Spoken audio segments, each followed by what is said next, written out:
Hello, Rob Venn. Now, we're going to be looking at some key theories today for media in the online age. These will give you some background for what we're going to be doing in the next few months, ready for the exam.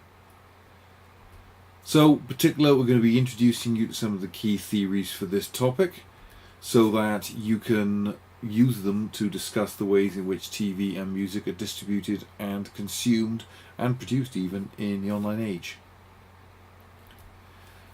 So, what are we going to be able to talk about for the Media in the Online Age course? You've got to talk about how online media developed, so we need to understand the past, present and future of online media.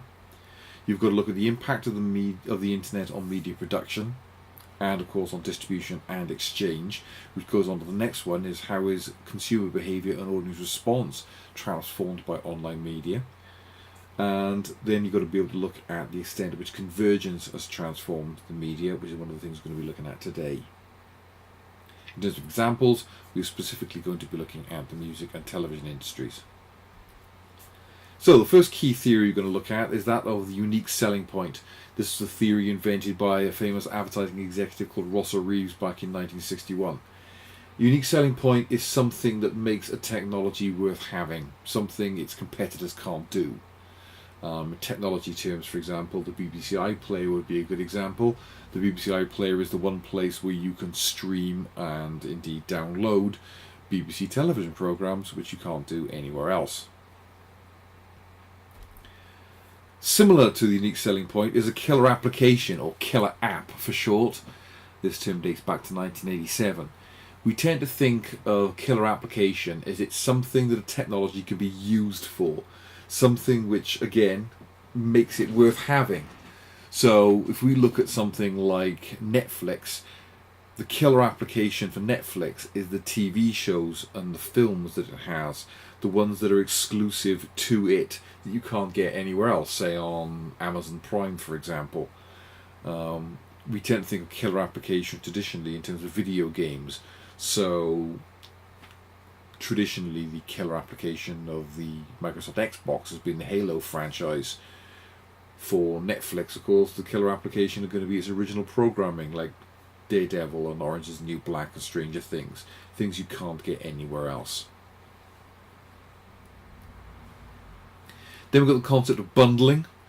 Bundling is where a bunch of products are bundled together so that when you buy them together, they're cheaper, or alternatively, it's buy one thing and get something else free. So, for example, you've got what's called a triple play service. So if you look at something like Sky, with Sky you will get your telephone, television and broadband all in one package. £42 a month for this says, including the line rental for the telephone, which is £75. Not like a £75 choice of reward for that. That's a triple play. Phone, TV, internet. Then you've got your sales bundles, like this Xbox deal here, where you've got an Xbox One plus Assassin's Creed Unity, Assassin's Creed Black something or other, Black Flag, and then Forza and Lego Marvel, plus what looks like a £5 voucher for Xbox Live or something. For example, when I bought my PlayStation 3, which I bought primarily as a Blu-ray player rather than a games console, it came bundled with a couple of games and a couple of Blu-rays. Then you've got deals where, for example, you get services bundled. So, for example, here with a EE telephone contract, you can get Deezer Premium bundled with it, so you can listen to music online. Now, possibly the most important term we're going to be learning here is that of technological convergence. Now, you talked about industrial convergence at AS and we looked at Disney. And if you remember, the word convergence means coming together. So if industrial convergence is where companies come together, technological convergence is where technologies come together. Now, this phrase was first coined in 1978 by David Butler. Now, We're talking here about multifunction devices, what we tend to nowadays call our smart devices. You've got a bunch of technologies that used to be individual standalone technologies but are now multifunction. So a TV used to just be a TV, but now it's not just a TV, it's a computer. So you've got your TV, it's got all sorts of apps on it. So I can stream BBC iPlayer, I can stream Netflix and Amazon Prime straight onto my television. In theory, you don't necessarily need something like a Blu-ray player anymore to be able to watch films. The TV will do its job just on its own. Games consoles are no longer just games consoles. They play DVDs, they play Blu-rays, they play CDs. You can use them for streaming music. You can play video games on them, obviously. They are all singing, all dancing entertainment hubs. Sony in particular are very big on these what's called convergence technologies, because Sony isn't just an electronics company that makes televisions and games consoles and AV receivers and surround sound packages and tablets and mobile phones and portable games consoles. They also make content. So Sony make movies, Sony make television programs, they've got a record label. The idea being, in theory, that you would be able to watch a Sony film on a Sony Blu-ray, a technology that was invented by Sony, using a Sony Blu-ray player, which is connected to a Sony surround sound system, all of which can be controlled from your Sony tablet.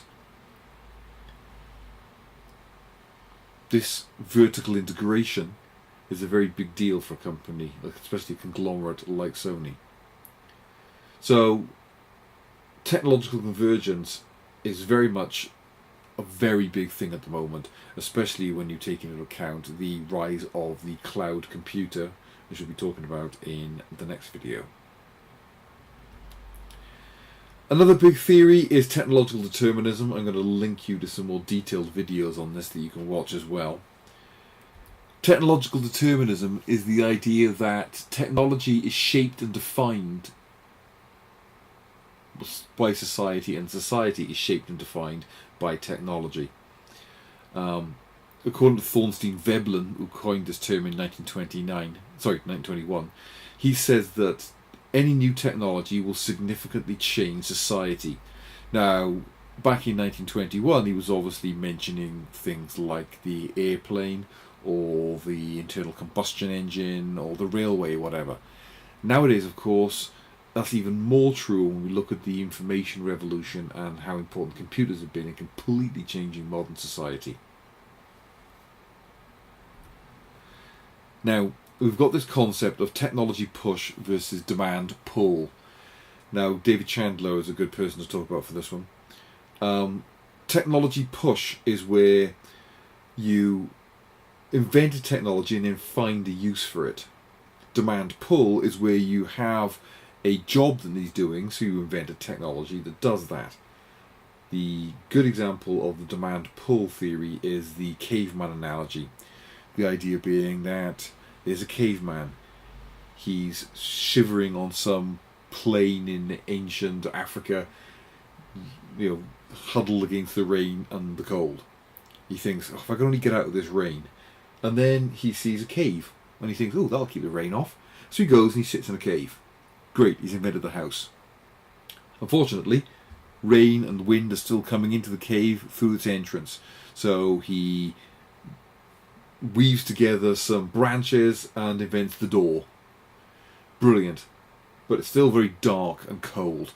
So he lights a fire, but unfortunately the fire is filling the cave with smoke.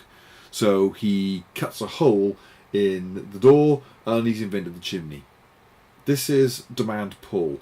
Technologies are invented to fulfill a function or a need. But more and more we're living in a technology push world. Look at 3D television and 3D cinema, for example. Audiences weren't clamouring for 3D. It was something that was pushed onto us by the film industry in an attempt to curb piracy. No one wanted 3D, no one wants 3D, no one likes 3D, but it's still being forced down our throat whether we like it or not.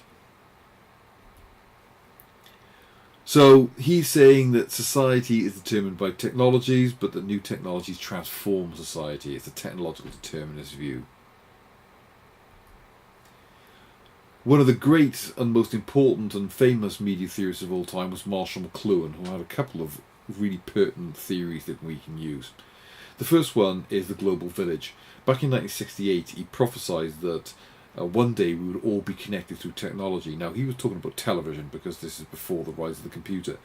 But he was right. I mean, it has worked. We now have instant global telecommunications. You can Skype someone in New Zealand if you want to. You can be playing, Grand Theft Auto or, Halo against somebody who's sat in an Antarctic research station, the complete opposite end of the globe. This has become utterly commonplace today. Equally, and an even more famous theory, is his theory, the medium is the message. As you can see on the cover of the book, it says the medium is the massage. That was a spelling error, but he liked it. He thought it was appropriate. Because it's talking about the way in which the medium of the media can manipulate the message. Massages it, in other words. What's that mean? Well, it means that the communications technology is often more important than the message that is being distributed, that technology. And in fact, the medium itself can shape the message and the way in which that message is perceived. So, for example, the fact that social media exists is more important than the kind of messages that we share on social media. How can a medium manipulate a message? Well, for example, let's say you were reporting on some terrible tragedy, let's say an earthquake somewhere. You can write a really heartfelt and sad newspaper report about that, but it's not going to affect the audience as much as a TV report that shows injured children being pulled from the rubble, for example. Video is much, much, much more emotive than text. So the form of the message is actually affecting the message itself. So the medium as the message is very important when it comes to media in the online age, because you can talk about the fact that the internet has got more significance in what it can do than what it actually does. So we've got a couple of glossary terms you can be adding. Obviously real-time web streaming and downloading, some we'll get into more detail later, but the key ones here are unique selling point, killer applications, bundling and technological convergence.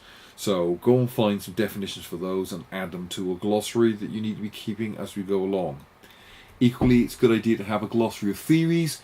So to add to that, we need Reeves, 1961, unique selling point, David Butler, 1978, technological convergence, Thorstein, Veblen, 1921, technological determinism, Daniel Chandler, which is technology push and demand pull, and Marshall McLuhan's 1968 theory, the global village, and 1967 theory, the medium is the message. You do need to know these theories. It is important. You're going to need to learn them.